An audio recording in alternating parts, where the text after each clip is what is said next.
I'm going to now introduce Iona, who's going to give us a presentation. I'm delighted that Iona is joining us. Iona is the former director and founder of the Jo Cox Foundation.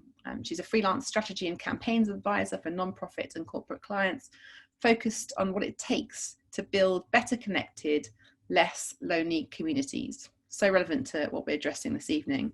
Iona set up the Jo Cox Foundation in memory of my former colleague, Jo Cox MP, together with her family in 2016. And as founding director of the foundation, Iona brought together diverse coalitions and partnerships to campaign on the issues that Jo herself had championed. Together, the foundation achieved the appointment of the world's first ever Minister for Loneliness and secured £20 million of new funding for the issue. The £10 million Jo Cox Memorial Grants from the Department for International Development is having a real impact. We also saw the development of the Great Get Together, which in partnership with the Big Lunch in 2017, saw over 9 million people across the UK come together for community celebrations, inspired by Jo's belief that we have more in common than that which divides us. Before this, Iona worked in international development, building coalitions for change, as well as working in the Calais jungle camp. And in her spare time, Iona is a proud trustee of the Rural Coffee Caravan in Suffolk. I'm going to hand over to you, Iona. Thank you, Luciana. So I'm mysteriously labelled as Laura Vincent. The last half an hour of my life has been fairly hellish because I don't have Wi-Fi and I have some amazing next door neighbours that have lent it to me, and then I joined by phone for a while, but fingers crossed you've got me, and you've got to furiously if you lose me at any point. I'm currently staying with my mum and dad in rural Suffolk. So it's great to be with you all. Thank you to you all for giving up an hour of your Thursday evening, and to the local trust and Big Tent for bringing us together, and obviously Luciana for chairing. So as Luciana said, I helped Jo's family, which Kim, Jo's sister, is on the call, set up the Jo Cox Foundation. She's waving and there's called More in Common. I now work sort of for myself, but I'm also still doing some work for the Jo Cox Foundation. So what you're going to hear from me is a range of stuff that's kind of mysteriously everything that I'm involved with currently and previously. I do have some slides which I'm hoping someone at Big Tent might be able to watch. Thank you so much, Kim. I didn't warn you because I didn't know you were going to be on here, but basically this is a photo of Kim and Jo Cox here. So I've got about 10 minutes to talk you through why I think, as Jo thought and as lots of Jo's legacy has focused on, the most important thing that we can do to kind of prevent mental health challenges in an upstream way is to put people and their social relationships at the heart of everything we do, at the heart of the way we work, the way we live, the way we play, the way we come together in communities. And it's only by investing in people and their relationships that we, I think, can meet the kind of very grave needs that people are facing with the mental health crisis that, as Luciana said, were bad before COVID hit. And we know that in kind of an early way, we are beginning to see the kind of costs of mental health on people's mental health, of COVID on people's mental health. So, this is Jo on the left here and Kim on the right, and I feel a bit weird talking about this with Kim on the story, but Kim on the call, but they grew up in Batley in Yorkshire, where they spent a lot of time, I understand, wandering the streets with their grandpa, who was a postman.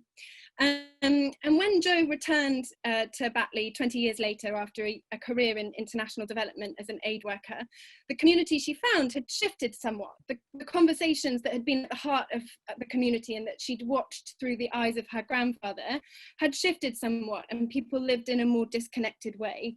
And as Jo was campaigning to be MP, she was knocking on lots of doors where people on the other side really did just want a conversation. And that kind of deficit of social connection wasn't just seen in older people who are stereotypically believed to be perhaps more in need of social connection or more lonely, but it was seen across the board. There were young people from all backgrounds experiencing a lack of social connection and were wanting Jo to come in and have a cup of tea, which most of the time she very obligingly So on to the next slide. Jo arrived in Westminster, fired up to see what could be done to build the kind of public and political profile of loneliness and social isolation. So loneliness technically is the gap between kind of social connections we want and the social connections we need, and it's an emotional deficit. But it's not just about needing people to kind of share and celebrate the kind of the good stuff, as well as sharing kind of get through the harder stuff with. What it does is social connection unleashes a sense of belonging and a sense of purpose. And so what Jo said in her maiden speech, her belief that we have more in common than that which divides us, is something that's really unlocked by social connection. It's through relationships in our local community and strong connected communities that Jo believed that we could really overcome like a myriad of social challenges. So Jo set up the Commission on Loneliness with her Conservative fellow backbencher, Seema Kennedy. And then shortly after Jo was killed in 2016, Seema Kennedy and Rachel Reeves teamed up and picked up where Jo had left off. And within a year, we were delighted to have seen the appointment of the world's first Minister for Loneliness and a cross-government strategy, and 20 million invested in solutions to tackle solutions to loneliness.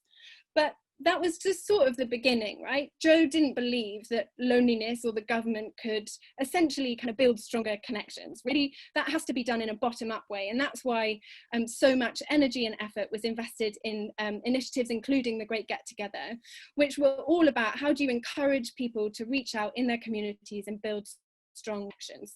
And that work continues to this day and sits alongside as a really important kind of counterpart to the kind of more political influencing that's done in Jo's memory, because like Jo, everyone who is involved in her legacy doesn't believe that the government can solve the loneliness crisis. We need to strengthen and connect communities. So if we move to the next slide, this is a brilliant book, which if you've not come across it, I highly recommend it. Vivek Murthy is recently retired as the Surgeon General of the US. And he says that if he'd been asked to write a book before he started his role, he'd never have written one on loneliness. But by the end of his time as in charge of the American health system, he was convinced that loneliness was the cause of our time, the greatest challenge that we collectively need to overcome. And what he says I really like is that loneliness is our innate human instinct to kind of pull us back to connection. And it's in pulling us back to that connection that we have the ability through social connection to heal ourselves of our wounds. And mental health is a really critical part of that. So next slide. I just wanted to share some stats on loneliness during COVID. So before COVID, 9 million people experienced loneliness often or always. That's 14% of the British public. And as I said, it's not just an older person issue, it's an everyone issue. But we also know, thanks to the work of people like the brilliant Red Cross, that it's unequally distributed. So there are, you're more likely to experience loneliness and feel cut off and cut out because of it if you are poorer, if you are from a marginalized background. There are lots of different ways in which loneliness, like COVID, has discriminated along existing lines of inequality. So during COVID, we've seen this kind of really interesting and quite I think important dichotomy around loneliness and social connection. Basically, you are likely during this time to have fallen into one of two camps. So for some people, the stats on the left here demonstrate that it's been in a period of like intense loneliness. I myself live on my own and spent 12 weeks on my at max stretch. I went for about 60 days without touching another human, and that felt like a kind of a sick experiment, given that I work on loneliness. We know that, for instance, young people, thanks to ONS's surveys, have experienced lockdown loneliness much more intensely than their older neighbours. And really looking forward to hearing what we will have got to share in terms of how they've met that need. So you might be falling into one of these categories of people who has been really lonely during this time, but equally you might, as you can see on the right here, fall into the category of those of us who think that from February to May, we are more likely now to look after each other than we were previously. And we've seen incredible increases in the way in which people have reached out in their community, connected with their neighbours, built stronger relationships in their local neighbourhood. And so this kind of story of two halves puts us in a kind of an interesting and challenging position when we think about what will it take to create a healthier, like better connected community and society that has the kind of everything it needs in order to ward off the kind of mental health challenges that so many people are up against. So to the next slide, that leaves us hopefully with this final slide being the moment where I say that I think I think, as many other people do, that all too often people seek to tackle kind of quite complex health and social challenges in a kind of one-dimensional way. And obviously the movement in the mental health space, thanks to leadership from people like Luciana, has very much been towards a 360 view on both including a kind of clinical response and a community response. And I think we have this moment of potential. We have a moment of potential right now as we emerge from COVID, with millions of people feeling like they've got new, stronger, deeper connections in their communities that they're keen to carry forward, alongside people who are cut out and cut off and need social connection now more than they ever have before. And it's at this moment in time, I think we have the kind of imperative to have a kind of a once in a lifetime shift towards an investment in social infrastructure. Now, what do we mean by social infrastructure? What do we mean by investing in relationships? If you believe that we live in a more disconnected and fragmented way than ever before, and some of that results in mental health challenges as much as it does loneliness challenges, as much as it does community cohesion challenges, then you can fight all of those things on their own terms, or you can invest in the bedrock and the foundation that can underpin the way in which we meet those challenges. And I think those are relationships. I think that as Robert Putnam said 20 years ago, and as Eric Kleinenberg has said more recently, social infrastructure are the places and spaces where people can get together and they can meet and they can build relationships. They might be commercial spaces, shops, community shops, and other shops that where you're encouraged to linger after having bought things, but they might be youth and social clubs, they're open spaces, they're parks. All of that stuff are the places and spaces where people can come together and collide, and the kind of human messiness of social interaction and social relationships can flourish. And so I think we need to see a kind of big national investment in social infrastructure that is then kind of determined locally. So what can we see that will put leadership in the hands of local communities? And then there's social prescribing, which many of you will know is a way in which people can be referred out of the health system into communities for social connection.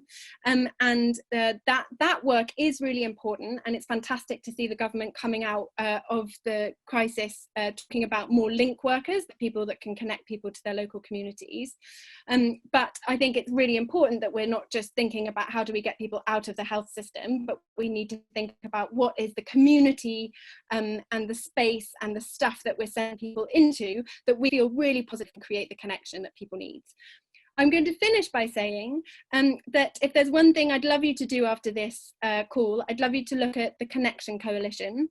This is something that the Jo Cox Foundation has set up in response to COVID, and it started in March, and it's a collection of 500 community organisations, of which people at the local trust are one, and they have all come together to build and strengthen social relationships, not just now and during COVID, but also into the future.